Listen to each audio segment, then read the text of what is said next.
Hello, everyone out there in Radio Land. It is once again that time of the week. What time of the week is it? Well, it's that time of the week where we dig underneath the headlines. We try to unearth that straight-up truth that's been covered and buried by the mainstream corporate media. We give you that hard-hitting leftist analysis on issues at the international, national, statewide, and local level that you just will not hear anywhere else. It is, of course, the Hoodrat Strategist radio program, the only local radio show that calls out the establishment on their BS. Now, as always, the following thoughts, views, and opinions are not necessarily those of 89.1 FM WIDR Kalamazoo or Western Michigan University, no matter how dope or insightful they may happen to be. So we got a lot of stuff going on this week, a lot of things to talk about. I was just scrolling through our topics chat, and man, there's at least 14 different hard-hitting stories that we could really dive into with substance. There's some real physical revolution going on in Puerto Rico, as we speak, and we're going to be talking about that most certainly. Some very important resistance going on over in Hawaii from some indigenous folks out there. Some rightly infuriating stuff going on at the statewide level, including the state legislature, that makes me think maybe we here in Michigan should take a page from our comrades down in Puerto Rico. But before we start all that, I actually want to introduce a good friend of mine. So just to let y'all know, with a little preface, we are actively looking for basically new co-hosts. What we want to do, again, make it so I don't necessarily need to be the ship's captain every single episode. But more than that, make sure that we broaden out, have a larger diversity of voices on the program, a larger pool of people who are available to come on and, as the show says, call out the establishment on their BS. So at that in vain, I'd like to introduce my good friend Nathan, who's going to be joining us on today's show. Hey, privat comrades. Yeah, what? So Nathan, maybe just tell us a little bit about yourself, how you got politically engaged, kind of how you would kind of describe your outlook on both politics, social movements, and revolutions, etc. Well, is this thing on? It is, yes. Right. Well, I really got started while I was here at Western about 10 years ago. I got involved with the Anthropology Student Union, which is basically the leftist student union here at Western. I've been involved in the... Yeah, in the stuff. Yeah, You're involved in the soup. I mean, it's intersectional. Yeah. I know that's kind of a buzzword these days, but it really is. I mean, you have oppressed groups, be they LGBTQ, you have African Americans, you have people of color, especially Hispanic groups now, just getting trampled into the dirt by our fascist administration. Yep, that is certainly true. And I would also encourage everybody out there, if you're interested in being a part-time co-host on the show, please let us know. We there's still some pieces of the Voltron that we need to assemble. There's it reminds me of this meme I saw from 2016. It was the Megazord, and one arm was Black Lives Matter, one was Standing Rock, one was LGBTQA plus, one was basically just a bunch of Latinx / immigration struggles. The head was socialism or something like that. But yeah, if you're a leftist. And again, I think in particular, right now, this show is a total sausage festival. So if you are a woman or womanly bodied, non-binary folk, and you would be interested in being a part-time co-host, let us know. We're now accepting applications, and by applications, I mean we'll sit down, hear you yell about stuff for a while, and if we think that you're just radical enough, you can make the team. Yeah, that's yes. So with that, again, we got a lot of stuff to talk about on the show, but why don't we start with some really some local nuts and bolts? This is published in the M Live. In the M Live. Oh, honey, I saw it in the newspaper. And all this is really about is just telling y'all this is the final. This is the final lineup for who's going to be on the ballots in November here locally in our local elections on November 5th.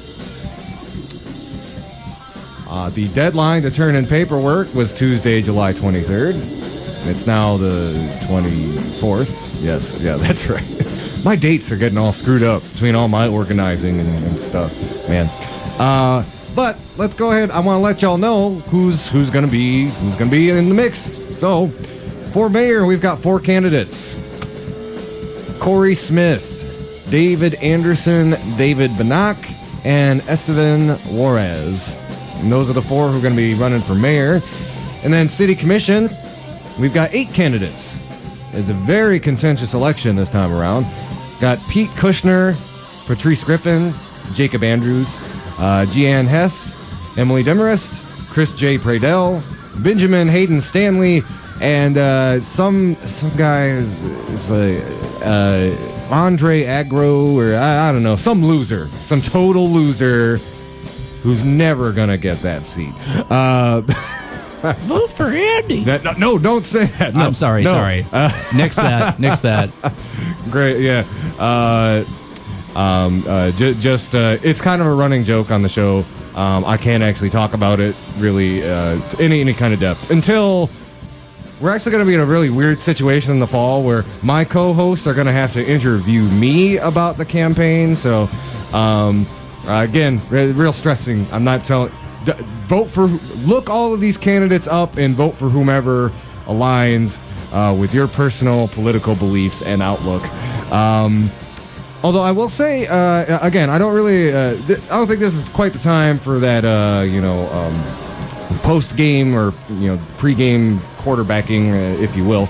But I do want to give a little bit of context to this. So this is going to be a very interesting and unprecedented local election. All 3 of the open slots for city commission are completely open. Don Cooney is retiring. He's stepping down, not going to run. Anderson, of course, is running for mayor. And Shannon stepped down earlier in this cycle because she moved. Patrice is actually in there right now as an interim city commissioner, but she does still have to run in the November election.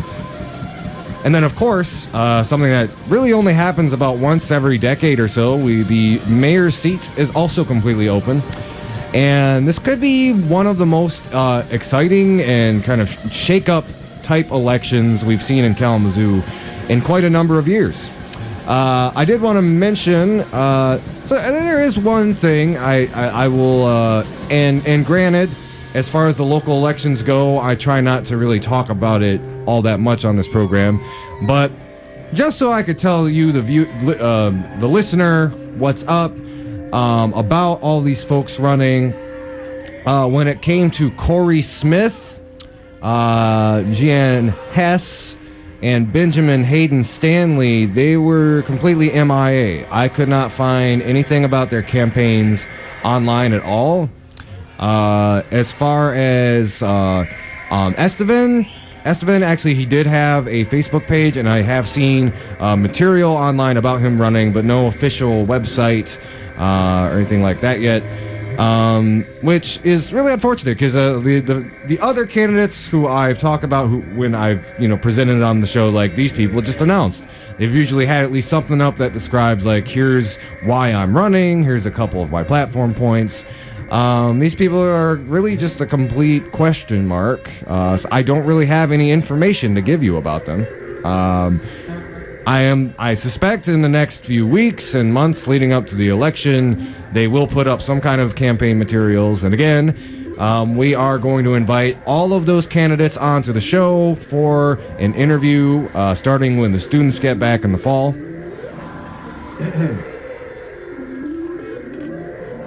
But I'd almost say, you know, and this is a critique. These new candidates that I'm just hearing about right now, i.e. Corey Smith, Jeanne Hess, and Benjamin Hayden Stanley, you know, everybody else who's running has done at least something to kind of put themselves out there, you know, to get ready and prepare for this, you know, the local elections. And I'm kind of, you know, I will criticize them openly. You know, the fact that there's nothing up about these candidates before this article dropped, I think it's kind of dropping the ball. You know? Yeah, it says a lot more that they're not even putting themselves out there. I mean, are you really that serious about your candidacy if you're not putting the word out 6 months before you even hit the polls, really? Yeah, no, exactly. So, you know, I would say, you know, I think a lot of people, you know, Kalamazoo, it's a mid-sized city. I almost say, like, a lot of people think of it as just this much smaller town that it actually is. I've you know, I've been kind of watching and keeping track of local elections for a number of years now. It almost feels to me like sometimes there's candidates who think that just, as you know, I know enough people to get, you know, a seat in the city government. That it takes a lot more than that. You got to put some work into it, you know, some elbow grease, some muscle. Yeah, you got to wear out a bunch of shoes walking around. That's right. Wear out a bunch of shoes. Lots of shoes. But yeah, like I said, everybody else has really done the work to put themselves out there so far. So it'll be interesting to see how things emerge once we start doing like candidate forums and, you know, what these people, what these folks come out and say about, you know, why they're running. So, but yeah, basically just wanted to throw that out there to inform all the listeners out there. That is what is going on in our local elections. So with that, why don't we go to a national story that could very much have some unfortunate implications for working and low-income folks here in the city of Kalamazoo. Pulling this from a Vox article, although just about every article is I can think of has been reporting on it. It's a big story, and as much as the show is about critiquing the mainstream media for talking about BS, I will give a tip of the hat. This is very important, and I am glad that the mainstream media and a lot of mainstream outlets are covering it. But this is the one from Fox. It was Vox, not Fox. I don't know what Fox's coverage is about it. It's like, our great leader, Donald Trump, is gonna stick it to the poors. That's probably the headline. Oh, he's saving our country from all those poor people. All those freeloaders. Yeah. But, sorry. But let's go ahead and read it. This was published today. It was written by Dylan Matthews. Headline is, the Trump administration is kicking 3.1 million people off food stamps. Isn't that like a third of the population of New York City? Something like that. Yeah, that's a lot of people. That's about, so there's about 300 million people in America, like the current population. Am I right? Yeah, so that's about a tenth of population is just booted off of benefits. Yeah. Well, I think that would be 1%, actually. Oh, sorry. Yeah, 1%. Sorry. Which, actually, that's pretty ironic, isn't it? Kind of. Yeah. There's 3 million people who control everything, and 3 million people at the bottom who the 3 million people, the 3 million people at the top 1%. It's like, hey, you know what? Let's screw the bottom 1% even more. Yeah, I don't think they're suffering enough. No, yeah, that's exactly. So let's go ahead and go into the meat and potatoes of this, tell you exactly what's going on. The Trump administration is proposing bumping 3.1 million people off of food stamps. That's about 8% of total food stamp recipients through the federal rulemaking process, cutting out Congress. The rule cracks down on broad-based categorical eligibility a policy that enables states to enroll people in food stamps, formerly called the SNAP program, if they've already applied for other benefits limited to low-income people, most notably temporary assistance for needy families. The claim, which doesn't have much basis in evidence, is that this provision is easy to game and keeps benefits from going to the neediest people. It's this idea that there's somehow enough of a percentage of people committing welfare fraud somehow that apparently poor people applying for more than one assistance program is somehow suspicious, even though, like, I'll just speak for myself. I grew up in a low-income family, especially when my mom got laid off from KPH. We went through some rough times. And you're damn right my parents were applying for, like, every program they could find out about, which, again, was no easy task. Yeah, when you're making pennies, you don't just get assistance with your housing. I mean, you need assistance for your Medicare and food. I mean, and these are the people that it's really hurting the most, are people who are just on that threshold of poverty, who are just families who are supporting themselves mainly with working, but, I mean, just to make ends meet, just to put food on the table. They're getting food stamps and housing assistance and medical assistance, and these are the sorts of people that they want to kick off of these programs. Mm-hmm, exactly. And another point I think that's important to bring up, too, and this is really for anybody listening who's never personally applied for food stamps or these benefits. It's not easy to do. They don't just give them to you. It's a very highly bureaucratized enrollment process. One little mistake can set you back weeks, and sometimes it can take you weeks, even months, to get any kind of assistance. And in particular, the amount of assistance you get can vary depending on a whole lot of different factors: your rent, whether you're single, et cetera, et cetera. You could be spending weeks and lots of your time applying for these programs to end up only getting like $100 a month to get basic staple foods. So anyway, the main point is this. The program that the administration is targeting helps needy people get access to food stamps more easily and quickly. Eliminating it will reduce access to benefits to the tune of 3.1 million people, and that's by the Trump administration's own numbers. Safety net supporters are understandably concerned. This action fits well with Trump's budgets, which have consistently proposed slashing food stamps. But unlike those budgets, this is a policy his administration can enact without congressional go-ahead. While those budgets are mostly dead on arrival, this policy will very likely take effect, barring a dramatic change. And then this goes into let's talk a little bit about how this is actually going to work. This is how categorical eligibility works and how the administration is trying to change it. In most cases, SNAP recipients become categorically eligible by applying for TANF, TANF, a largely moribund program meant to provide money to low-income families with children. TANF has more or less collapsed due to state mismanagement of funds and federal underfunding. So many people who apply for it don't get it anyway. But people who qualify to apply generally have quite low incomes, making application a useful proxy for need and for eligibility for food stamps. Additionally, categorical eligibility lets states opt out of federal asset limits, which currently limit households without disabled or older people to $2,250 in savings, and ones with disabled or older members to $3,500, effectively forcing poor people to spend down all their savings before getting help. A number of states commonly regarded as leaders in providing safety net benefits, like Mississippi, Alabama, Georgia, and Iowa, have used the program to eliminate asset limits. The program also allows states to offer modest SNAP benefits to people earning more than the federal limit of 130% of the poverty line. And that's about $33,475 for a family of four. Under current policy, you can qualify by merely applying for TANF, but technically you need to receive some benefit. In many cases, just a brochure or informational pamphlet from the state TANF agency. Oh man, that's a hell of a loophole. I'll say. The proposed rule would require people to not just apply for benefits, but actually receive benefits worth at least $50 a month for at least 6 months in order to qualify.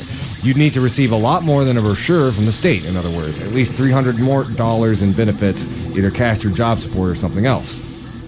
Supporters of the policy change point to the perceived gameability of the current system as a justification. Republicans in Congress have used Rob Undersander, a millionaire in Minnesota who signed up for food stamps under categorical eligibility, as a kind of mascot in the debate, trying to prove that the program was easy to defraud. If he got in, the argument goes, how many other fraudsters might be out there? Specifically, Undersander got in by claiming low interest income from the savings but high assets. An asset test would have excluded him. Opponents of the change note that Undersander is just an odd anecdote, and in practice, this provision doesn't seem to generate many, if any, problems. To receive SNAP, what's more, the best evidence we have says not that many, if any, rich people are pulling Undersander's type schemes. A 2012 Government Accountability Office report estimated that only 2.6% of recipients in 2010 had incomes above the eligibility limit.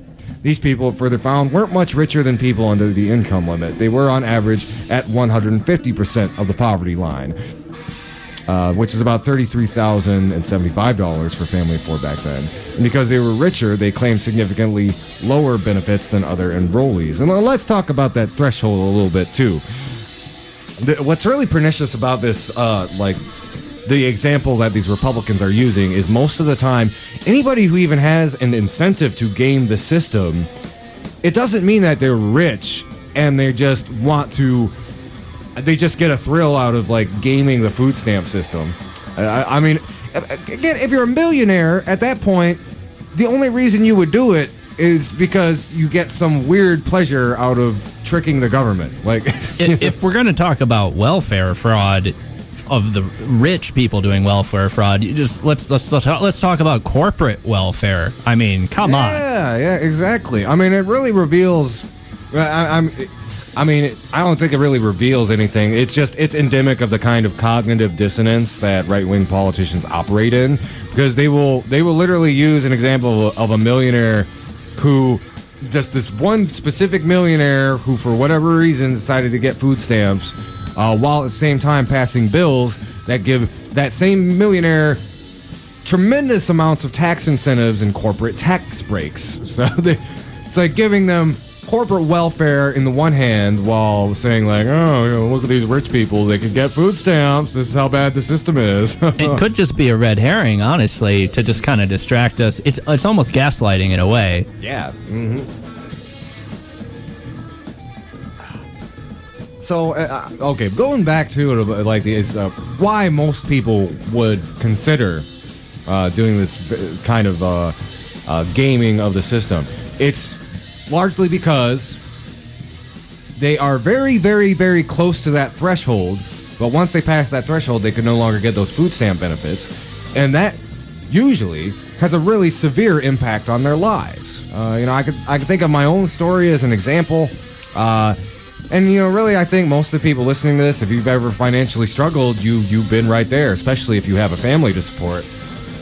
Almost sort of keeps you in that game. Yes. You don't even want to move on to above that threshold, simply because putting you above that threshold just reduces your overall income by a significant amount. And if you're a penny over that threshold, your benefits get reduced or slashed. And this can have tremendously disastrous consequences for working families. Working families who maybe they were relying on $400 a month to keep food on the table. All of a sudden, that money is gone. But you don't know, maybe next month it'll dip again lower. And then you're back in the bureaucracy. It'll take a couple of weeks to get those benefits going again. And then if the next week you make another penny above that threshold, you're screwed all over again. And, I think a lot of people, even across the political spectrum, have talked about how inane and insane that part of the welfare system is, where, if you're trying to incentivize people to get into the workforce and work, what it basically acts as a huge financial penalty to disincentivize people from making a lot of money. What really should happen is the threshold should be increased to a point where basically tie it to a living wage. So if people get to the point where it's okay, we can cut off the food stamp benefits because they can realistically afford food with the amount of income that they're currently getting. It's not like they're, using it to buy yachts like some people on corporate welfare are. Government and realism? Oh, yeah. Whoa, a shocking concept. Yeah. So let me. This isn't quite set in stone yet, but unfortunately, because it's tied to this retrograde administration, there is a high likelihood that it will go through. But as it says, the rule is not policy quite yet. It has to go through a public comment process, and Congress could, if it desires, reverse the rule or legislatively preempt it. But it's getting close, and the safety net is set to shrink for a large number of people. So the Democrats do have the House. They do not have the Senate. I think they could potentially at least defer this, which would give some time to get revised. But let's not forget too, one of the big pioneers of cutting and slashing welfare benefits was the Clinton administration. And I know a lot of y'all might think, it's like, how is that relevant? He hasn't been president for about 20 years.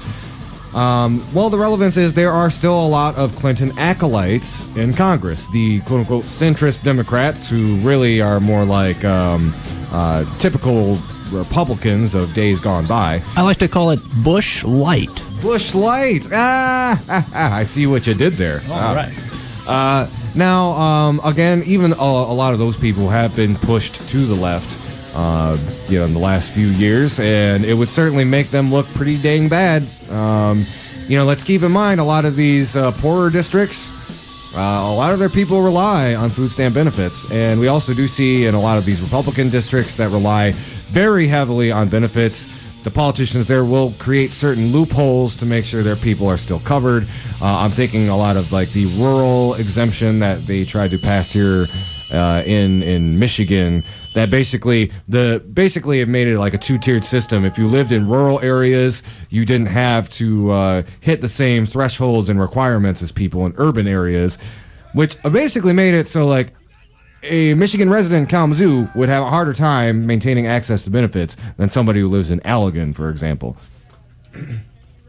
That almost seems like you've got some other sort of systemic issues going on. I mean, aren't all of these sort of problems are symptomatic of a larger issue that doesn't seem to be talked about, which is livable income? Oh, yeah, livable income. And, of course, if you talk to any of these Republican politicians, they would probably tell you that, of course, there's no such thing as systemic racism. We're in a colorblind society, guys. What's the proportion of people of color in the Allegan County compared to Kalamazoo City limits there? Yeah, that's yeah. The modern far-right version of that is explicitly white nationalist groups like the Proud Boys saying, look, we have some Asian and Mexican members who've sworn loyalty to Western civilization, so you can't call us racist. Now let's go tag the local playground with some swastikas, guys. Or start a chant about sending native-born American citizens back to America, I guess? Back to America, apparently. Yes. Yeah. Oh, boy. The actual context of that would be they're basically telling Jamie Presley to go back to Africa, Rashida to go back to Palestine. Ilhan's the only one in there who's an actual immigrant. They're telling AOC to go back to Puerto Rico, which I don't know. Honestly, I think Puerto Rico's they seem to be they're handling their revolutionary stuff pretty well on their own. So AOC's a good voice. Let's keep her in New York. You're sort of sink or swim. Pun intended. When it comes to Puerto Rico, if the federal government's just going to leave them high and dry to just sort out their own disaster relief, you sort of have to have some radical and immediate changes in the way that you organize your government, or it's just not going to work for you. That is right. So I think with that, let's go ahead and go to break. Y'all are listening to the Hoodrat Strategist radio program only on 89.1 WIDR Kalamazoo, your only source for political revolution.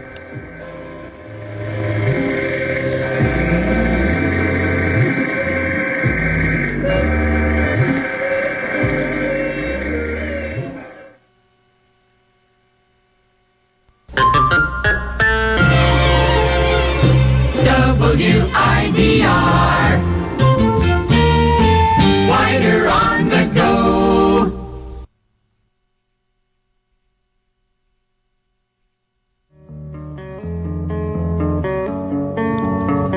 It may not be apparent, but hunger is a rather prominent issue amongst the student body of Western. The Invisible Need Project is a multifaceted initiative that's aimed to help struggling students. Every 2 weeks, generous people donate their food to the pantry located in the Fawn Student Service buildings or other drop-off locations. All you need to do is grab a reusable bag and grab whatever food you need to help sustain yourself. If anyone's unsure when their next meal will be, or if you have a little extra food you'd be willing to donate, the food pantry is your place. If you're looking to help donate, become a volunteer, or just learn more, call 269-387-4742 or email dosa-inp@wmich.edu for details.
Hello, everyone. We are back. This is the Hoodrat Strategist radio program.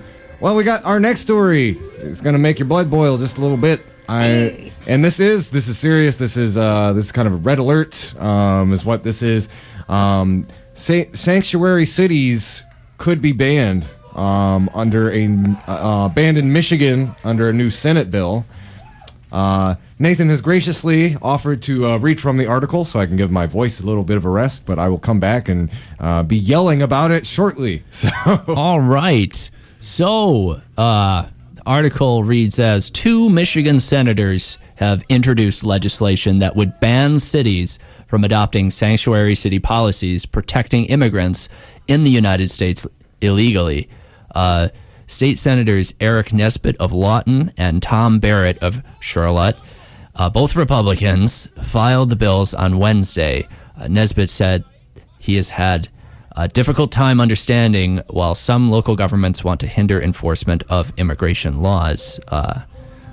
Quote, local governments with sanctuary policies protect criminal illegal aliens instead of their own residents, unquote. He said, quote, this dangerous lawlessness must be stopped. Can we, let's stop right there and talk about that, if that is all right. Okay, so this probably is the excerpt from the article that made me the most critically enraged. I'm seeing red. Yes, yeah. And here's why. It's this idea that people living in, I'll just use the terms, my city, are somehow not residents of my city. So I guess like what it really boils down, and you know, this is very personal for me. I remember actually when we were doing the driver's license thing, and I did the citizens comment, I said something very close to this effect. You know, I really don't give a rat's, let's say butt for the sake of radio purposes. I really don't give a rat's butt if the federal government considers somebody who lives here a citizen or not. They live in my town. They're a citizen of Kalamazoo. And this guy from Lawton, what is it? Eric Nesbitt. He doesn't get to tell me who I can and cannot determine as my neighbor is a citizen of our town. Kalamazoo has very effectively said we consider undocumented folks residents of the city. We consider them citizens of our city. And somebody from Lansing racistly trying to tell us otherwise Well, they can go take a long walk off a short pier for all I care.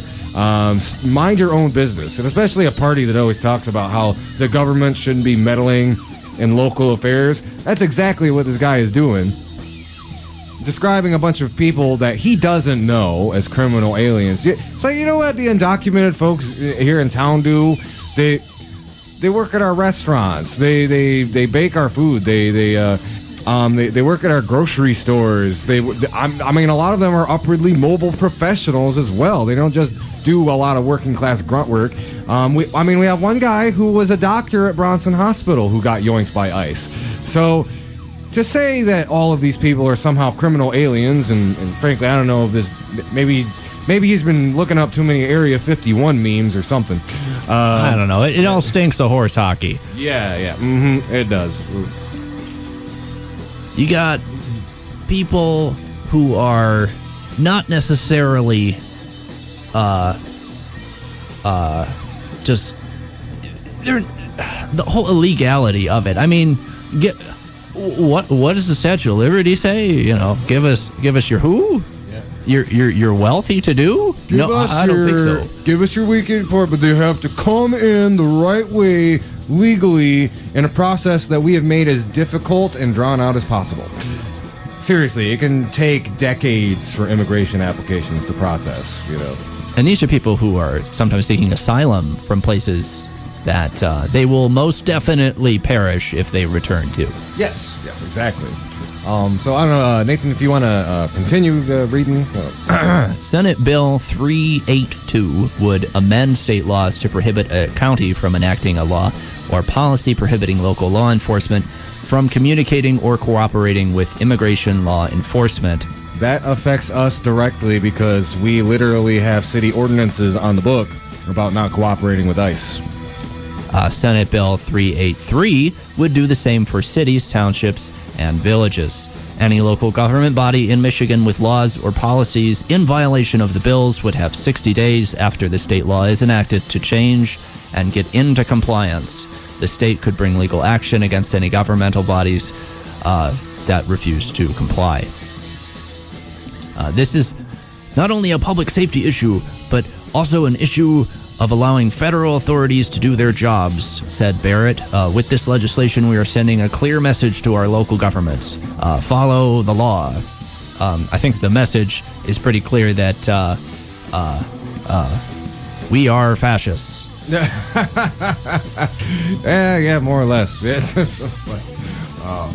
He further said undocumented immigrants have committed crimes in the United States while they were protected by sanctuary policies, and that the bills will hold local governments accountable. Again, this is based on a complete misnomer. Actually, most studies have shown that documented citizens commit way more crimes than undocumented folks. And honestly, you don't need a whole lot of sophisticated analysis to understand that. If you're undocumented, you have an extra incentive to not want to get arrested because of the concern of being deported. You're probably going to try to play it safer than some citizen who their biggest worry if they drive drunk or do some civil infraction is that they'll end up in the clink overnight. It's not that they'll be sent out of the country to somewhere that could be potentially dangerous to them. Yeah, I mean, most of our residents who are quote unquote illegal aliens are worried about just driving in general. I mean, you need a car to get around in America. Let's face it, that's a fact for rural life in America. You need a transportation. And I think in 2008, they passed a law that if you couldn't prove your citizenship, you couldn't get a driver's license. We've been trying to reverse that policy so that people who are here don't get pulled over and then immediately thrown in an ICE gulag. So the bills were both referred to a Senate committee on government operations. I know committees are usually where bills go to die, so hopefully we can defeat it there. If not, it would have to pass the full Senate, the House, and get Governor Gretchen Whitmer's signature before becoming law, and I doubt Whitmer's going to sign a law like this. So Yep, that is the good thing. It will likely get vetoed. I will say it is still very dangerous because, again, the Republicans do hold a majority in the Senate. And it almost feels like, again, the tables will probably be turned in the next few years because of the Proposal 2 and the ramifications to gerrymandering. It reminds me a lot of those lame duck bills that were they tried to push through at the end of Snyder's administration that were very retrograde, and it seemed like they were just trying to get away with as much stuff as possible. I would say it's not super likely that this will pass, but it is possible. So I do want everybody to be on red alert, even though we can likely expect the governor to veto this. The Republicans would always rally back and try to do something. It's kind of a tried and tested Republican tactic of you start out, and especially during the Trump years, but the seeds of this you can really see before that. They'll start out with something that's really outrageous. That'll get a lot of that'll fire up the public in a really big way, and then they'll go back, revise it, and put in something that's also terrible, less terrible, but was kind of like the terrible policy they were trying to pass in the first place. So I could definitely see them down the line maybe trying to negotiate something with the more centrist or rural Democrats in the Michigan legislature that would be able to pass the mustard, as it were, and might even withstand or at least necessitate public pressure on Governor Whitmer's part to sign or not sign. Keep in mind, the detention center in Ionia, that wasn't a snap decision for her. That did require a lot of public input and pressure. And at the end of the day, she said the only reason that she wasn't allowing the detention center was because of all the human rights abuses we've been saying. But she did say, in general, I'm okay with cooperating with ICE, working with ICE. It's just a couple of the more progressive cities in Michigan who have gone that extra step and said, no, we are not going to cooperate with them. It's good to put that point out there that while we didn't get that extra detention center, she's still collaborating with ICE in this particular regard. Mm-hmm, definitely, at least to a certain extent. With that too, I think that actually segues really well into another state article that we have here. This is from Bridge, Michigan, and it's actually a pretty long and in-depth article. I'm just going to read a couple of excerpts from it. Michigan jails fill as crime sinks, and nobody seems to know why. Nobody, huh? Nobody. Michelle Alexander might have some good ideas about that. The New Jim Crow is a good book. It's about mass incarceration. Check it out. Anyway. Free labor. Yeah, exactly. I'll read a little bit from the article, and then we'll kind of talk about it, analyze it a bit. It's a riddle at the heart of Michigan's efforts to reform its criminal justice system. How can it be that the state's county jail population has tripled over the past 50 years, even as crime rates have plunged to low levels not seen in generations? Nobody seems to know. Now, of course, we kind of joke because there is... Us leftists, we have a systemic analysis that is pretty commonly known at this point that over the last several decades, state and federal policies have pushed mass incarceration, in particular to use prison labor, basically provide cheap prison labor to many different corporations and government contractors. For example, there are prisoners today who make cheap merchandise for Walmart, for McDonald's. There's even a lot of the ICE detention facilities that we've been talking about are getting their laborers to contribute or to work on these kind of projects. It's the idea of them just working on like license plates is really outmoded because the primary contractors who use prison labor are large American capitalist companies. What? What's keeping your prices so low, Walmart? Always low prices. Always. We'll roll back prices and human rights. On the nose there, yep. So it goes on to say the vast majority of Michigan's 83 counties have their own record-keeping systems, making it difficult to assess, much less compare or change incarceration policies that may contribute to crowded jail cells. It's a patchwork system that costs taxpayers roughly $500 million a year. Gathering such information at a statewide level is a task that now falls to the new Joint Task Force on Jail and Pretrial Incarceration, which meets for the first time Wednesday morning. That's pre-trial incarceration, mind you. Pre-trial incarceration. Yeah, not even talking about, long-term incarceration. So, let's be completely clear. It is good they're doing a study. We will give them that much. Although I will say it does kind of dance around the core issue that me and Nathan both just described there. But let's talk about this jail study that they're doing. Here's what Whitmer's office/executive order outlined what she hopes the task force will accomplish through its recommendations. 1, expand alternatives to jail. 2, reduce the number of people sent to jail, how long they stay there, and the amount counties spend. 3, ensure consistent, objective, and evidence-based decisions for pre-trial incarceration. 4, improve the efficiency and effectiveness of the state and county justice systems. And 5, better align policy with research. I will say this kind of goes back to a lot of critiques we make on the show about kind of liberal reforms. It's better than nothing, but these are very light reforms that, again, don't really get to the roots of the problem. It's very symptomatic approach. Like, we'll put a little balm on it, but we're not going to cut out the tumor that is the systemic issue here, which is the for-profit prison system. And, a big kind of concern of mine is, like, if one of your goals is to streamline data collection, that's a neutral objective. That could be used for good or ill. That could be used for good in order to really make sure less people are being put in prison. That could be used for ill, because that could help the state more effectively coordinate with these contracting entities about using prison labor.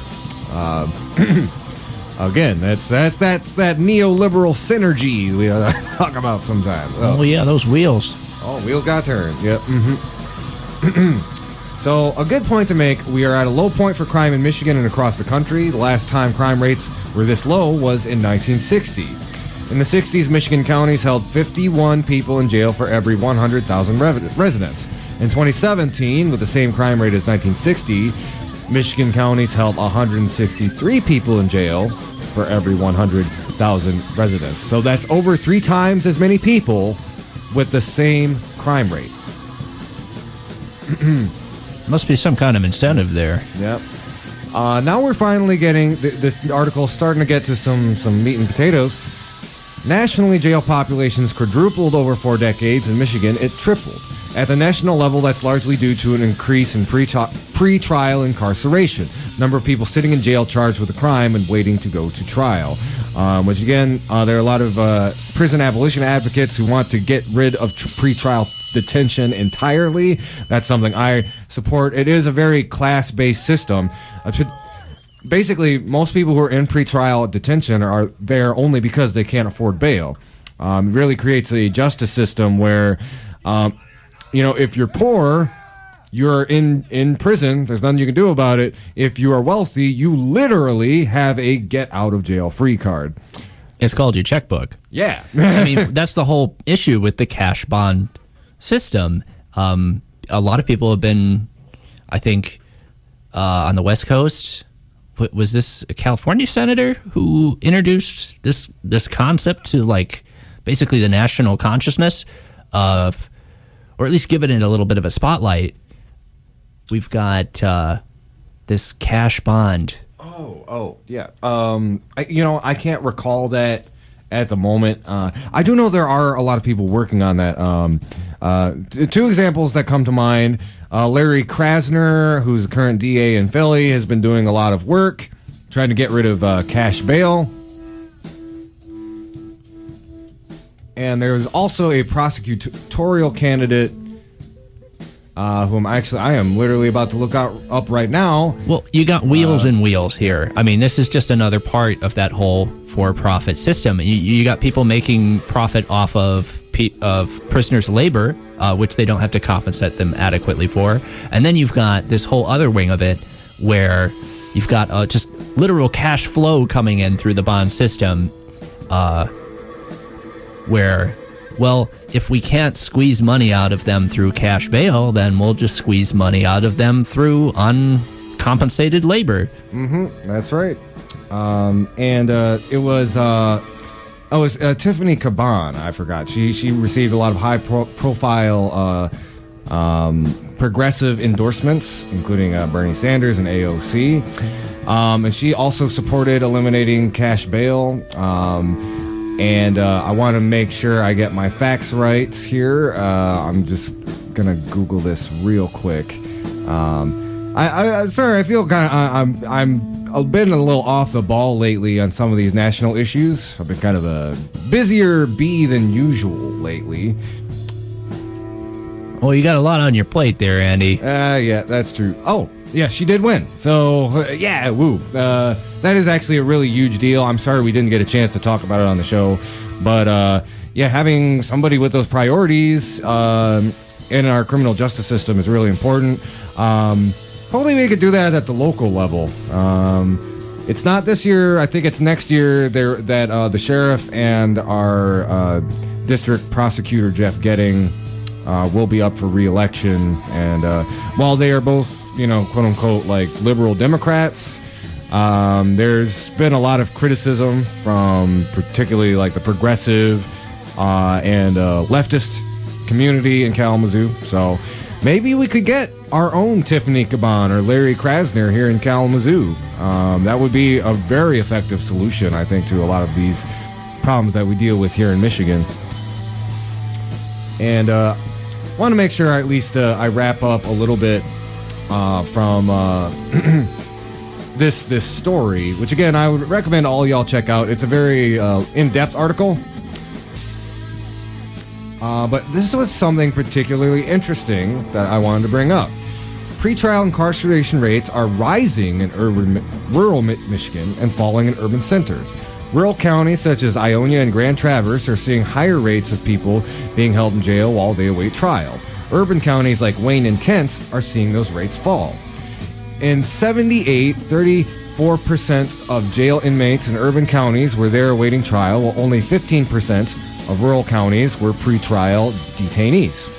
By 2013, that trend had flipped. In rural counties, 23% of jail populations were incarcerated while they waited for their day in court. In urban counties, that number had dropped to 19%. So I have a theory. Again, I did not study criminal justice in college, but it does remind me of a lot of similar issues, and I want to hear maybe what you think about this, Nathan. We actually see this trend happen on a whole slew of issues where the issues will hit hardest first in the urban centers. Over time, people will start paying a lot of attention to these problems, analyzing, actively agitating, educating, and protesting against them. And then these problems get exported to our rural areas where, again, these problems, which maybe urban centers have been dealing with for a long time, are relatively new to the rural areas. And the common folk there, common working class folk there, they don't have the same kind of knowledge base or experience to deal with these issues. So it's almost like they experience our problems kind of as a hand-me-down from the city. So, a good example of that, maybe it might be like the opioid epidemic. Drug issues have been a huge problem in urban areas for a long time. Over the decades, we've learned how to adapt, how to fight back against like retrograde war on drugs policies, how to kind of deal with addicts. Again, the opioid crisis in rural America hit them so hard because for many of them, that was a quote-unquote new problem.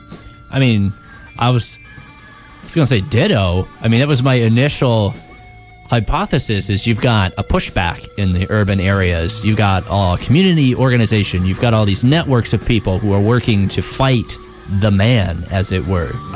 But in rural communities, you still have these sort of networks of people. But from my experience from living and growing up in a rural community for a long time, they tend to give the benefit of the doubt to authority figures, to these sorts of, oh, well, it's these people's fault for committing the crime. They got to do the time, even if you haven't really committed crime at all. That's true. There is a big cultural difference that I think, because I would point to, we're starting to see like more robust grassroots resistance from rural communities. Justice for Otsego comes to mind, and their work singling out the toxic poisoning that's been going on in their community from these old factories.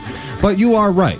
There is definitely a substantial difference in culture when it comes to law and order issues. You're far more likely to see Blue Lives Matter stickers and just a fealty towards, they wouldn't be in there if they didn't do something wrong. And it takes a lot for those kind of attitudes to change. And again, I think it's also part and parcel, too, in rural communities. A lot of time law enforcement actually is a part of their community, whereas in a lot of urban areas, like here in Kalamazoo, for instance, we've got a lot of outside people, having a job as Kalamazoo Public Safety that don't have that direct connection with, the places they work in. Yeah, it's sort of that urban sprawl concept. Mm-hmm. All right, so I think with that, let's go ahead and put a pin in that topic. We're going to go to another break. This is the Hoodrat Strategist radio program, only on 89.1 WIDR Kalamazoo, your only source for political revolution.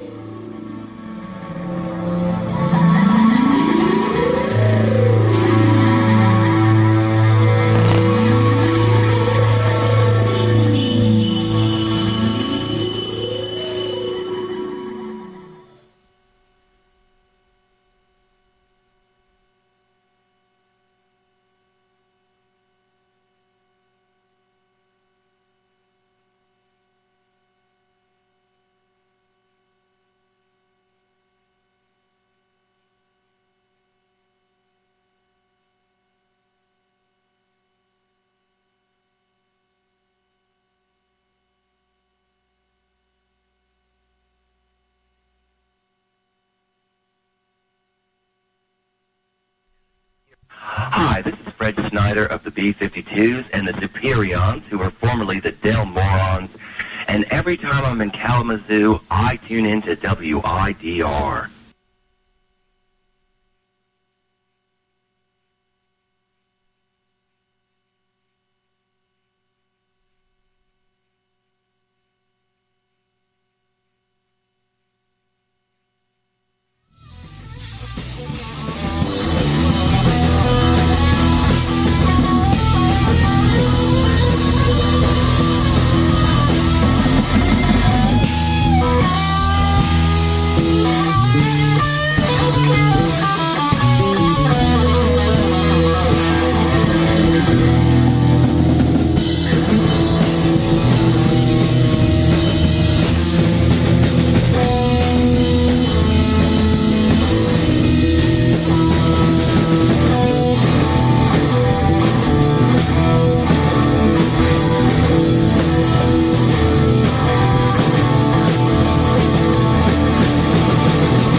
Hello, this is the Hoodrat Strategist radio program, only on 89.1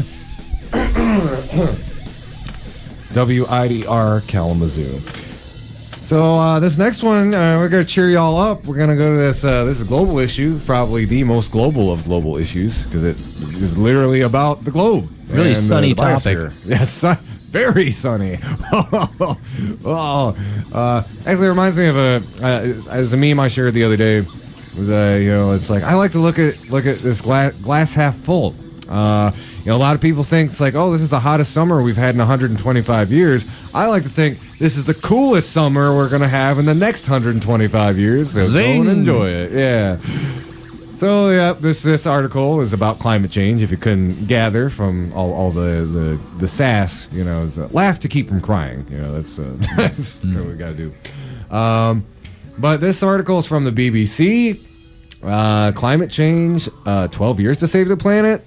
Make that 18 months. This is an article by Matt McGrath. And Nathan, you said you'd be willing to read a little bit from it? Oh, yeah. All right, thank you. Do you remember the good old days when we had 12 years to save the planet? Well, now it seems there's a growing consensus that the next 18 months will be critical in dealing with the global heating crisis, among other environmental challenges. Last year, the Intergovernmental Panel on Climate Change, the IPCC, reported that to keep the rise in global temperature below 1.5 Celsius this century, emissions of carbon dioxide would have to be cut by 45% by 2030. But today, observers recognize that the decisive political steps to enable the cuts in carbon to take place will have to happen before the end of next year. The idea that 2020 is a firm deadline was eloquently addressed by one of the world's top climate scientists speaking back in 2017. The climate math is brutally clear. While the world can't be healed within the next few years, it may be fatally wounded by negligence until 2020, said Hans Joachim Schellenhuber,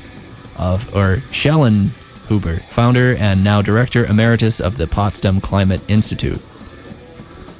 The sense that the end of next year is the last chance saloon for climate change is becoming clearer all the time.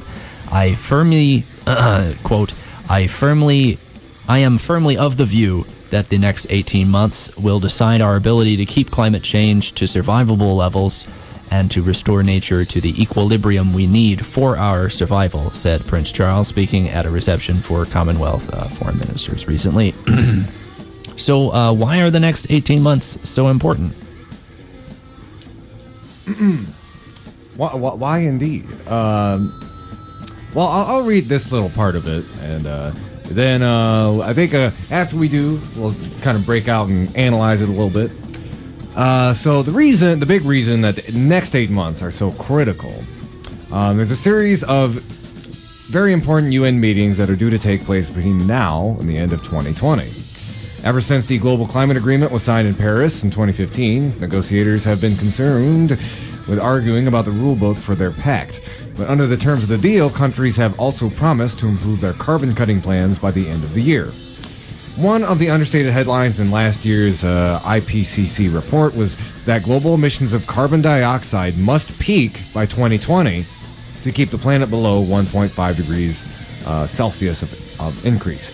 Current plans are nowhere near strong enough to keep temperatures below the so-called safe limit. Right now, we're heading towards 3 degrees of heating by 2100, not 1.5. As countries usually scope out their plans over 5 and 10 year time frames, if the 45% carbon cut target by 2030 is to be met, then the plans really need to be on the table by the end of 2020. Now that 3 degrees Celsius may seem like a small number, but that is a catastrophic level event of change. Yes, it's really the difference between, even 1.5, and I don't know if this is necessarily something I need to tell the listeners. I mean, y'all probably already know this. I'm preaching to the choir, or at least informing them, but even 1.5 is going to lead to a lot of really disruptive, disastrous consequences. Anything beyond that is really threatening the survivability of both our current planet and the human species. Yeah, imagine 1.5 is just like, that is a future some years out there that's maybe like struggling cyberpunk. Certain parts of the planet are no longer livable, but there is, humans are able to adapt and survive.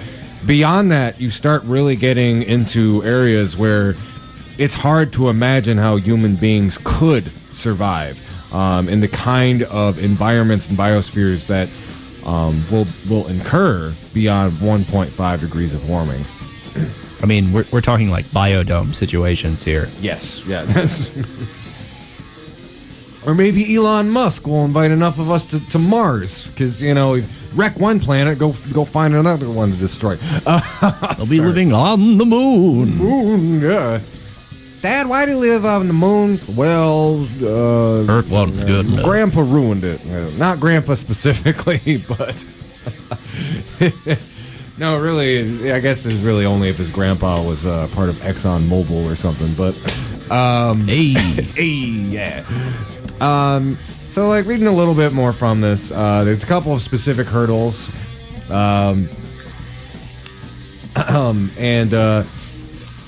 actually, let's talk about, like, it does talk about some of the positives that are coming up. It references the rise of groups like Extinction Rebellion, the prominence of Greta Thunberg, who, by the way, this is hilarious. The image that's in this article of Greta is, a lot of it has been made of the fact that, she has autism and she doesn't necessarily like being in the spotlight, but she's very good at, like, cutting through all the BS and is like, look, we're all gonna die. We are all going to die if we don't do this. And this picture is just hilarious. He's like surrounded by dignitaries and like government officials, and she just looks so uncomfortable. Just like it's like, why are you all smiling? Why? We are in impending doom. Yeah. Why are you clapping? We're all doomed. Yep. Mm-hmm. So we on the show stand Greta very hard, by the way. So anyway, there's other good signs. Green New Deal has been prominent in American politics, which was really just unthinkable a few years ago. Like, even going back to 2016, that was a policy platform that was people made fun of third-party candidate Jill Stein for talking about the Green New Deal. Like, just a couple years later, it's got like mainstream cachet. Reasons to be fearful, of course. Again, the article doesn't say this explicitly, but I will. We are really at a time of great fundamental upheaval. And as anybody who reads your history, we're at that crossroads where people kind of end up choosing between, socialism or barbarism, or to use modern terminology, socialism or fascism. Which is why you see, in the very same continent, Mexico elects its first leftist leader in decades, basically their version of Bernie Sanders, while simultaneously Brazil, their progressive leader gets thrown in prison on erroneous circumstances, and they get their version of Donald Trump, Jair Bolsonaro, who actually he's a lot worse than Donald Trump. But again, we could do a whole segment on that. But it's really it's a war for the future, and I know that sounds really dramatic, but a lot of these how this is going to pan out, how people choose their leadership, whether they choose socialism or fascism, is really going to determine whether we can actually fight climate change via these institutional channels. And I do also want to bring up something very important. Something very important here, that this article can't and won't say, and it's this. The efficacy or possibility of getting what is necessary to prevent climate change through these institutional political channels within the next 18 months is, outlook not so good. It really isn't. Even so-called... and it doesn't take a fascist to stop what's necessary for climate change. Sometimes all it takes is a centrist. America's own Democratic Party isn't letting the candidates have a climate debate. It's forbidding it. you know? Seriously. A lot of them are still taking money from the fossil fuel industry. And America, unfortunately, is the heart of capitalist imperialist empire. So what they do has ramifications for the rest of the planet. It sort of trickles down in a way. Yeah, exactly.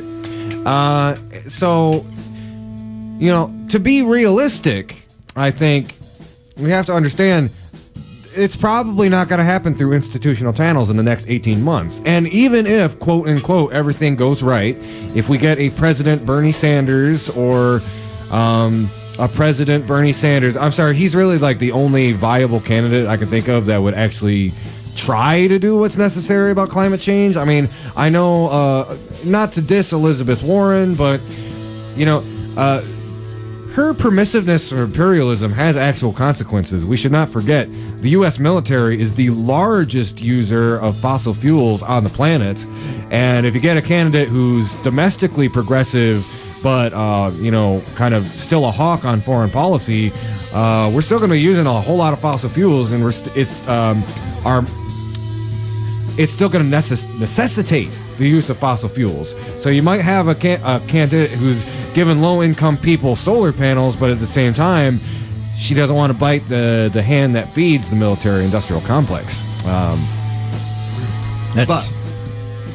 sorry. Go ahead, Nathan. Oh, no, that sweet, sweet oil nectar. Mm-hmm. It's what keeps the war machine going, you know? But I will say this, though. Even if everything goes right, you get a Bernie Sanders, you get a few more progressive politicians in Congress, you're still going to be dealing with the power of the oil industry that does not want... If they were going to stop extracting oil for the benefits of our collective future, they would have done so by now. They have not. They aren't going to do it in the next few years. There is not going to become a tipping point where the Scrooges inside the fossil fuel company have a realization about, I've been so bad, I need to go out on Christmas and give everyone a turkey and a windmill. That ain't gonna happen. The economic system has no morality, and neither do the people running it. There will come a point, and this is my prediction, that the only thing that is going to be capable of stopping climate change is a global revolution of the working class masses, the proletariat, that would like their children and grandchildren to have a future and not go extinct. I think that's the only actual realistic solution to this problem. You're going to have to physically seize the fossil fuel industries with the people, not through an executive order or a congressional mandate. I think it's going to have to boil down to that. Now, there is a problem with that, even that too, and I think it's this. I have seen a lot of signs, groups like Extinction Rebellion and Greta, etc. People across the globe are starting to get more militant about the climate issue, particularly as they see it play out in their everyday lives. We're already seeing catastrophic floods, droughts, heat waves, extreme weather. America, though, that's a tough nut to crack. I could feasibly see a populist revolution based around climate change happening in, the Nordic states, in the UK, in France, even in some of these like Eastern European countries with a lot of the reactionary leaders they currently have. I could see this happening in the global south, which is already suffering tremendously from the effects of climate change. You don't need to explain it to them. They're feeling it. America, though, one, we've got the typical problems that we talk about on the show of why it's difficult to mobilize people in the United States, but particularly around the climate issue. You've got roughly half the country that has been brainwashed into thinking it doesn't exist. So it's not to say there won't be a young people's revolt in the United States based on climate change, but it's not that it's gonna be easy on the other places of the world, but it's gonna be a lot harder, it's gonna be a lot rougher, and dare I say, probably a lot bloodier as well. I don't know if you had anything to add to that, Nathan. I just asked. Oh yeah, I mean the narrative, as it were, that's sort of programmed into a vast majority of the population is really, as you put it, a tough nut to crack. It's hard enough to even. I mean, we can't even have a debate about climate change from the so-called left in this country. How are we supposed to tackle the realities of our world and the perils of extinction that are rapidly coming to a head? Oh, yeah, indeed. You know what? We need to spend some time. Let's, I'm going to do a short, quick story, and then there's 3 topics that I really wanted to hit on. There's the revolution basically going on in Puerto Rico right now. There's some very important indigenous resistance going on in Hawaii. And then I also wanted to talk about Iran a little bit and shed some light on that. But why don't we go ahead and start? This is a smaller local story, but I did want to devote some time to it. Bronson HOSPITAL decided to lay off 72 of its employees. And I'm just going to read from, this is an article posted from WWMT. It's real short and sweet, but I wanted to basically dig a little deeper into it. Bronson Healthcare in Kalamazoo announced Tuesday it laid off 72 employees. Layoffs are due to lower than expected revenue in 2019. Now that's really important because this is what I'm about to go off about in a second. The layoffs are due to lower than expected revenue in 2019 for a hospital. Anyway, the release stated that the decreased funds are due to more adults turning 65 and moving to Medicare plans, a larger enrollment in high deductible insurance plans that increase hospital debt, among other issues affecting hospitals. The release states the people laid off could be rehired for future openings. The hospital also stated that the layoff would not affect patient care. Well, there's at least that, I guess. So, I don't know, I feel like I could play like some Dora the Explorer game or something. It's like, can you guess why Andy Argo is mad about this? So it's kind of written right into there, and I stressed it real quick. But the idea that these layoffs are occurring because the hospital is not making enough revenue. You gotta be kidding me. Yeah. You gotta be kidding me, indeed. It really goes back. We seeing this on the local level. It goes back to that root thing we talk about on the show all the time: Medicare for all, man, and the priorities of our healthcare system. This is what happens when you have a healthcare system that is designed for profit and not for meeting the needs of the people. People first, man. People first.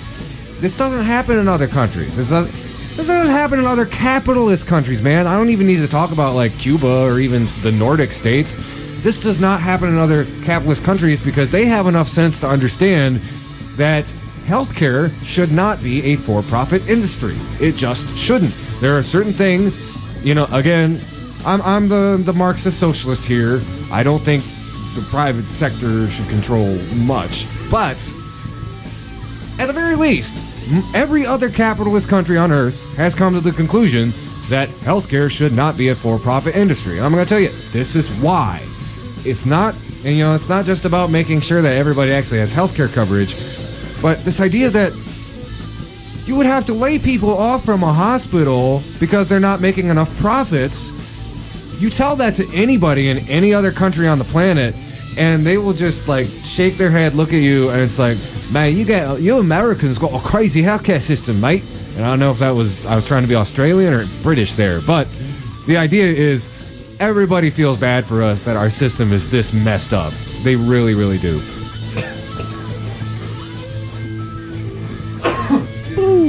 Yeah.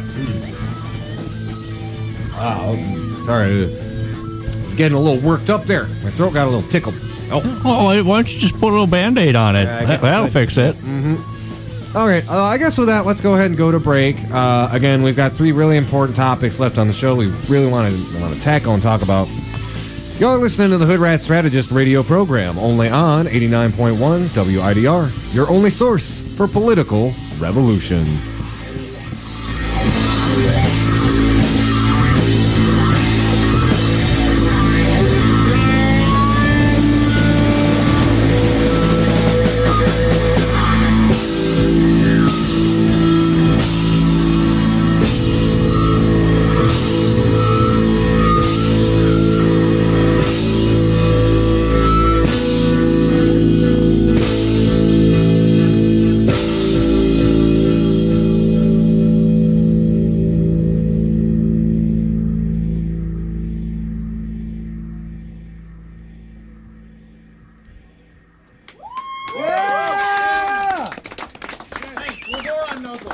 t-shirts, we have CDs, we've got jump drives with about 8 gigs of music on them. We've got...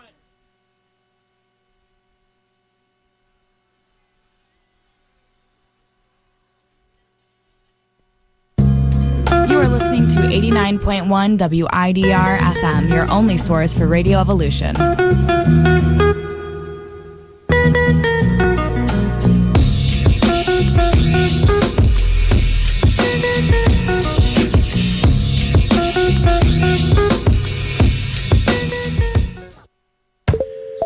Voting is important. From deciding Kalamazoo's best drunk food to picking the fan favorite for Wider's Battle of the Bands, voting allows people to voice their opinions and change their world. To vote for offices such as mayors, senators, and the president takes a little more than a link to a Google Forms survey. Before you vote, you have to register. This can be done in person, by mail, and, in many states, online. For more information, you can point your favorite web browser to vote.gov.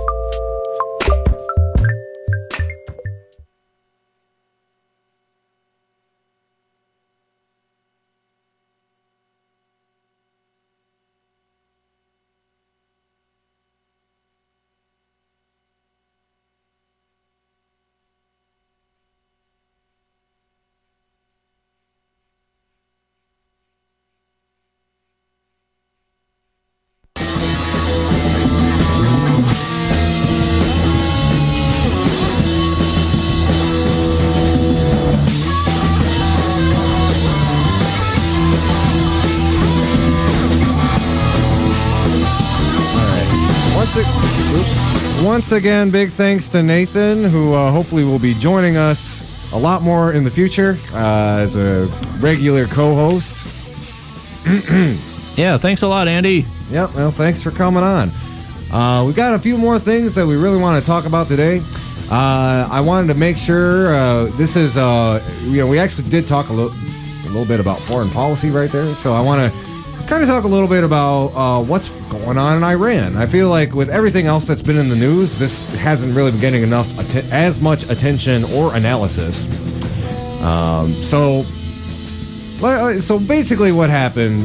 This is new and developing. Happened like the 21st or 22nd, I believe. It was over the weekend. But the basic meat of the story is in Iran, authorities arrested 17 Iranian citizens and charged them with being CIA-trained spies for the United States. Iranian media reports that some have already been executed.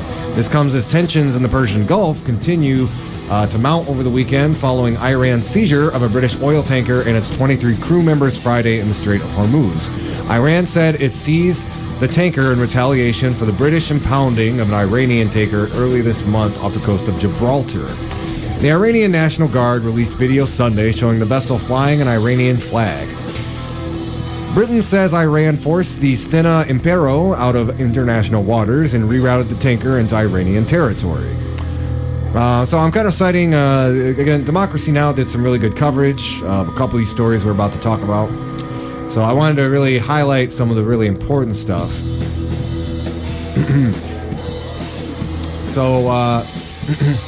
Again, if you don't know the history between the United States and Iran, particularly in 1953, the CIA has orchestrated coups and overthrown, particularly in the 50s, the democratically elected Shah, and replaced them with a puppet, an American puppet government. Excuse me.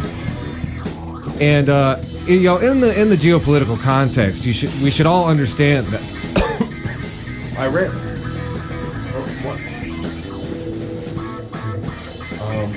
We should all understand that Iran is not acting,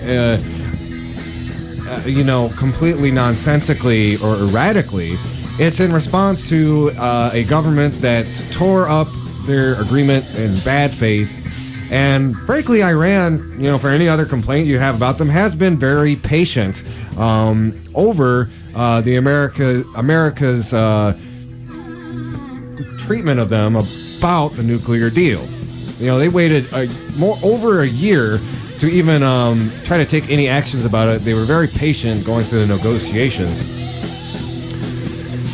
And they're also, trying to highlight that the increased economic sanctions that the Trump administration has put on them, especially on oil exports, has been very difficult for the Iranian economy and does trickle down and hurt common working class people in Iran.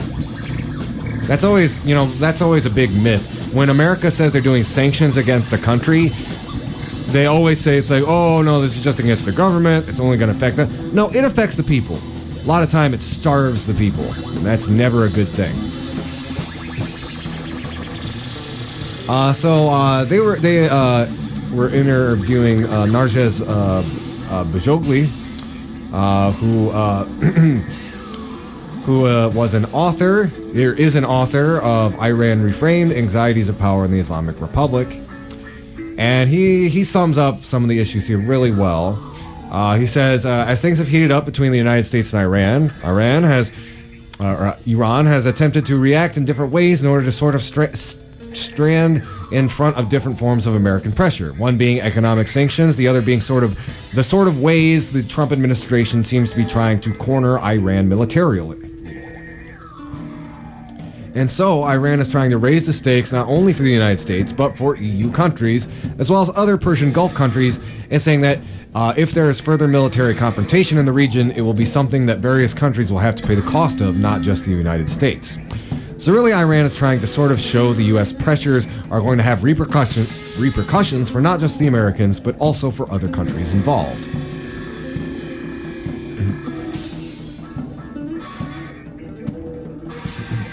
Then he goes on to talk about the whole CIA thing.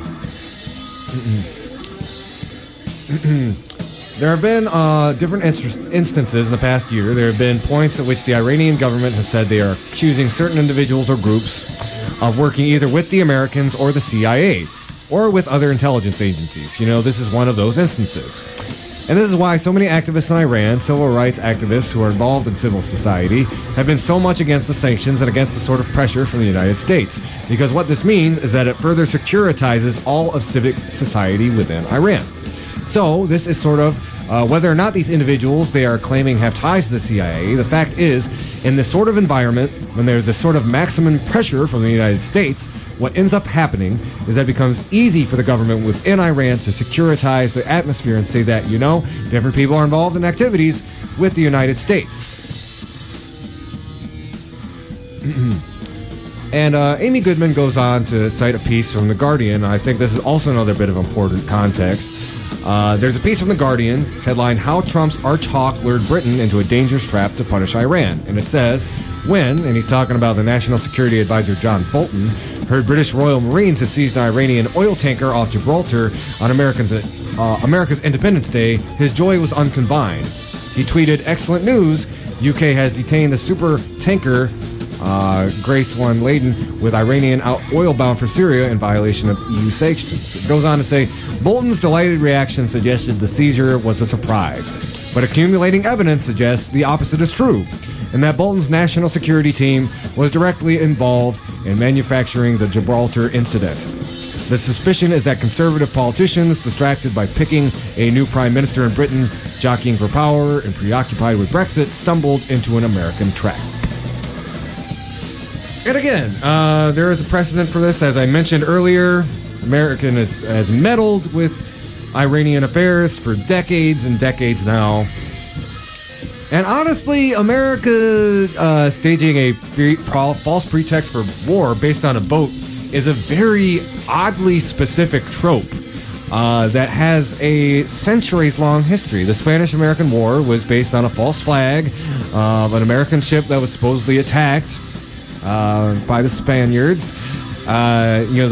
Vietnam started because of the Gulf of Tonkin incident, which turned out to be completely fabricated, and that was again about the Vietnamese supposedly attacking an American ship. And we've seen this twice so far. There was supposedly a Japanese tanker that got quote-unquote attacked by Iran that was debunked by the Japanese fishermen, or not fishermen, but the own Japanese sailors on that boat, as well as Iran. And now this, again, another story about a boat. I don't know who writes the scripts at the CIA, but they really need to come up with some new material, because anybody who reads a history book is starting to catch on to this stuff. I tell you what. So I mostly wanted to bring up those points just to get you to kind of question and understand that there is a very rich and deep context to what is going on with the situation of the British oil tanker. There is, again, like Transformers, more than meets the eye. So this next story, again, we're pulling again from Democracy Now! We're going to do this a little bit differently. This one, I don't necessarily want to speak or read the transcript. I actually want it to be, let's go to the protester herself talking with Democracy Now! Because again, I want it to go back to her voice. And I also want to play a brief clip of the governor speaking and why I think it's frankly a little bit alarming. So let me cue that up real quick for everybody. Excuse me. That is being a little weird here.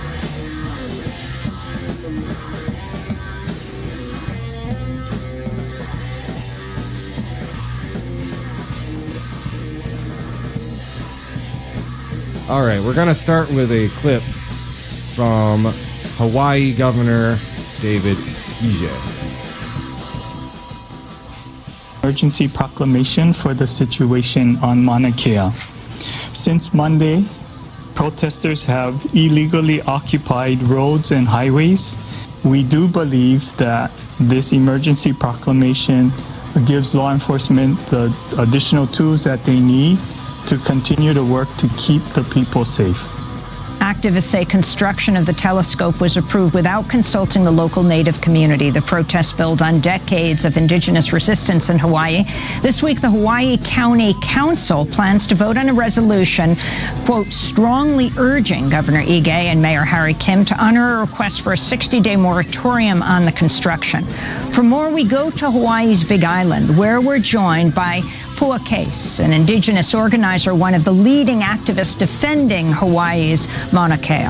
Welcome to Democracy Now! It's great to have you with us, Pua. If you can describe for us where you are and just tell us what is happening, who is building or attempting to build this telescope, and why are the indigenous people of Hawaii so concerned? Aloha mai kākou o Pua Case ko uinoa o Mauna awa kea ku Mauna. Aloha everyone, my name is Pua Case. Mauna Kea is my mountain. I'm reporting from a hunter's check-in station at a place called Pu'uhuluhulu, which is right across the street of the access road leading up to Mauna Kea. Mauna Kea is a sacred mountain for us here in Hawaii. Mauna Kea is genealogically linked to the native people of these lands. Mauna Kea is known as our kupuna, our ancestor, our teacher, our protector, our corrector, and our guide. And so for the last 10 years, we have held off the project of the building of an 18-story telescope on the top of our mountain near the summit on a pristine area called the Northern Plateau over our water aquifer and the source of water for much of this island. Those who are partnering in this project are Canada, China, India, Japan, and the United States in the area of California, with the largest single donor being the Gordon and Betty Moore Foundation in Palo Alto.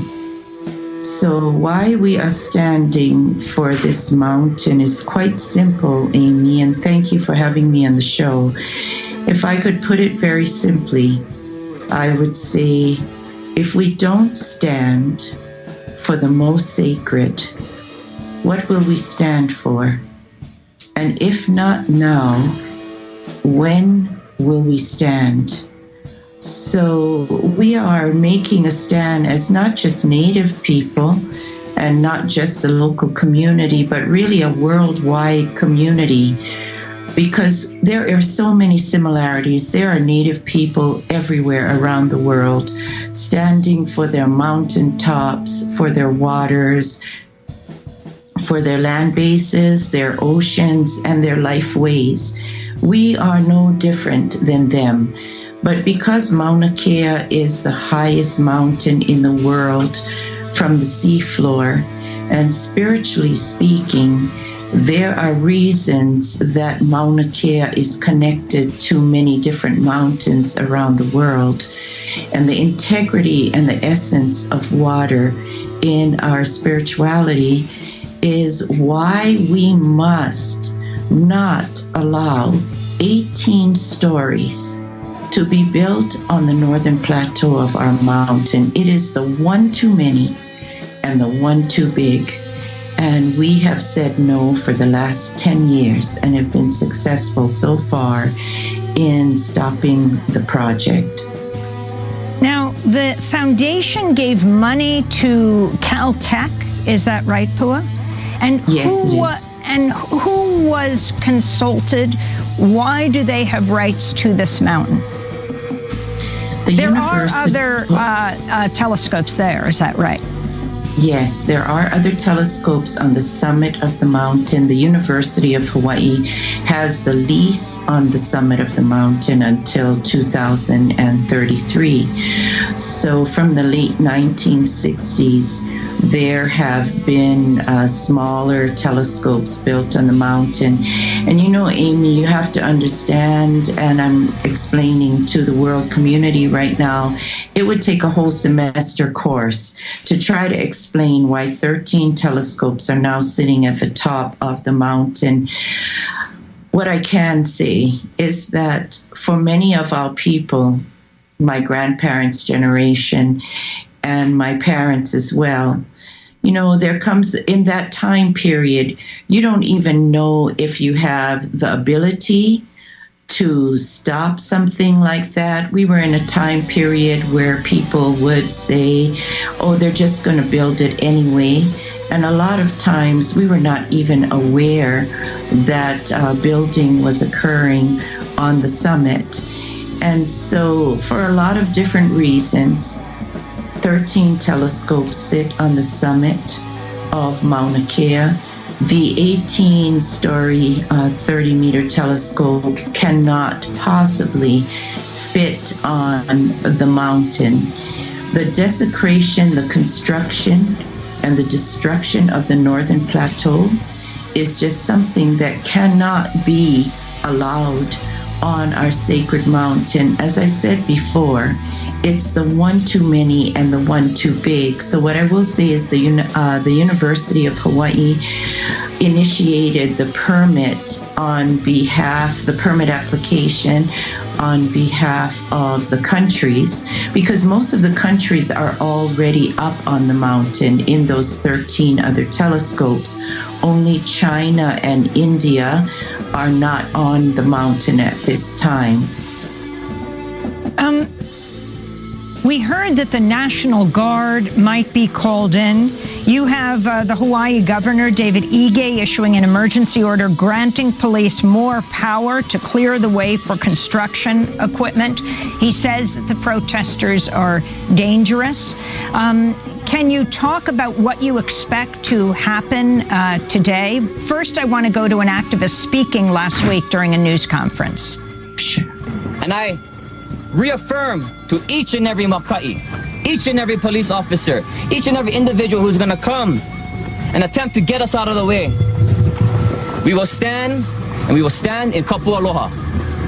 We are committed, we are absolutely committed to peace, peaceful protest, non-violent action. We are not wavering from that. And so to the Makai, I ask you folks to make that same commitment, because you guys are not my enemy. None of you are my enemy. Our enemy is this illegal occupying state that continues to deny the rights of Kanaka, who continue to treat us as a non-existent, dead people. Ekalahui, are we dead? We're alive.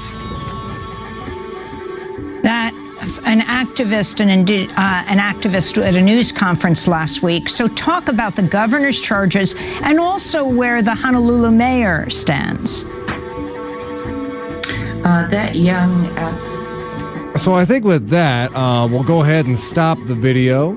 But again, only real thing I have to add, I have seen some folks who apparently, because it's a telescope and it's for science, and I know Bill Nye told us all science rules and whatnot. Yes, again, it may not be as ecologically destructive as an oil pipeline, but if you're going to draw a line in the sand and say this is only okay when it's something I also agree is bad, and not something a little bit more neutral or innocuous, you need to slow your roll. These sites and these places are sacred for a reason. I recall back when we were trying to get the statue removed from Bronson Park, some people could innately understand that the statue was offensive. There was that aspect of it. But trying to explain to people that, Bronson Park, it's Potawatomi land, there is a history of it that precedes the colonization that was spearheaded by Titus Bronson. That is a lot harder for people to understand. And in fact, there is a sacred burial mound right there in Bronson Park that really most people and city officials kind of ignore the historical resonance of. That's something I really think needs to change here on our own community as well. With that, I'm gonna again, my voice is getting a little scratchy, so I did want to make sure we covered what's going on in Puerto Rico, but I might go ahead and just play a video instead of doing a longer discussion, just because, as I said, my voice is going out just a little bit. Excuse me here. So I think let's go ahead and we're going to go back to our dear friends at Democracy Now! Who've been doing a really good job covering this and all of the really huge issues this week. I think we will. There's okay, hold on. There we go. Sorry. Internet was giving me a little bit of problem.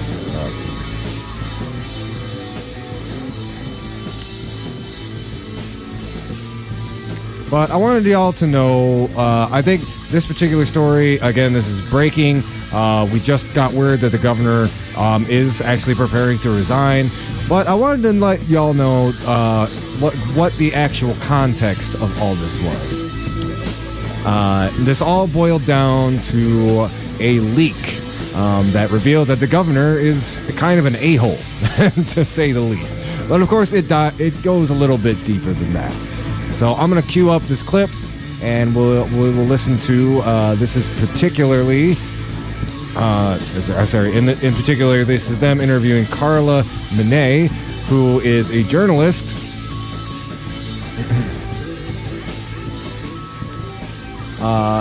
Who is the executive director of the Center for Investigative Journalism in Puerto Rico. She was part of the group that leaked these bombshell documents.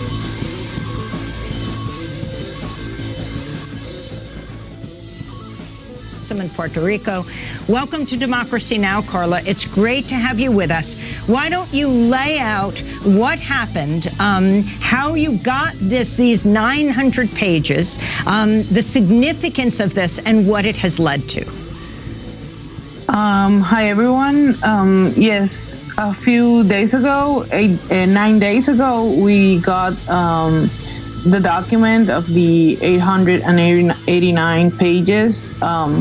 We revised it, and we thought that we had to publish entirely the document.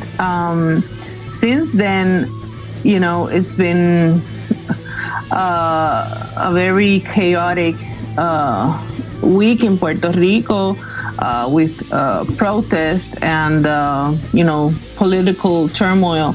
Every single day, the country has not had a day without protest. before we published that chat, we also published a story, a very important investigation that shows that many of the people involved in the chat, especially 3 of the governor's most closest advisors, were involved in corruption with the government knowledge. Now, Carla, one of the interesting things about this chat group, that it was not just government officials, as you say, but people who were, in effect, contractors or advisors, outside people who had this extraordinary regular access to the governor and his other officials. Could you talk about who some of these people were and their importance? Yes, of course. There were people who were not public officials, who were not contracted by the governor to do any kind of assessment in terms of public policy. But even then, they were part of the chat, receiving confidential information and privileged information that they used to benefit their private clients. Some of these people were Elias Sanchez, one of the closest governor's friend and an advisor. He was not under any kind of contract to do this job, so he was doing it voluntarily. And then there was also Edwin Miranda, a publicist who had the major contracts for publicity with the government of Puerto Rico, and also Carlos Bermudez, who was a public relations strategist, and he controlled almost all government agencies and how they treated and they gave information to the press in a very centralized way, which he was not contracted to do. And one of the most shocking stuff, aside from the comments that were made to some obviously opposition folks to the governor, was the way that the governor and his people ridiculed and talked about their own the leaders of their own party as well. Could you talk about that? Yeah, I think part of the rage and the heartfelt protest that we've seen in the past days is because all Puerto Ricans are protesting, not only Puerto Ricans who are part of the opposition or people who are not politically involved in terms of a political party, but also the people from the governor's political party. He insulted them, he mocked them in many different ways. And since the chat was revealed, he hasn't even been honest about, not only recognizing that he did wrong, but, making amends truly to the people who were insulted in the chat. So you have the Secretary of State sitting down, resigning, which means that that is the position that if the governor resigned would become the next governor. On Monday, the Puerto Rican governor, Rosselló, appeared on Fox News in a contentious interview with Shepard Smith. Mm-hmm. I've seen the protest. I've heard the people talk. I've had a process of introspection, and I did. I've made a decision. I'm not going to run. I'm not going to seek re-election. So I'm going to cut it off there because that part is basically the governor of Puerto Rico showing his own butt. And as I just mentioned, it sounds like he is actually going to be on the way out. So with that, I want to wrap up the show. Again, thank y'all for listening. If there's ever something that you want to talk about on the show, or if you are a local organizer and would like to come on and talk about something that you are organizing, please hit us up. You can find us on Facebook, the Hoodrat Strategist radio program, and we all upload all of our episodes after the fact onto YouTube. We close out all of our episodes with a little bit of the activist concert, or the activist calendar, sorry. There's actually only one event that I know of going on locally next week, but I would highly encourage everybody to check it out. July 31st, there is going to be an e-race training. That's an intro to anti-bias, anti-racist education workshop. And it's going to be an e-race that's 2348 Ring Road, North Kalamazoo, Michigan, 49006. There is a bit of a hefty price, but it is a very valuable workshop, and you do learn a lot of very important skills and information and training. So with that, I think we're going to go ahead and close out the show. Again, thank y'all for listening. This has been the Hoodrat Strategist radio program, only on 89.1, your only source. And for Radio Evolution, and you know what? Keep on fighting for that revolution solution.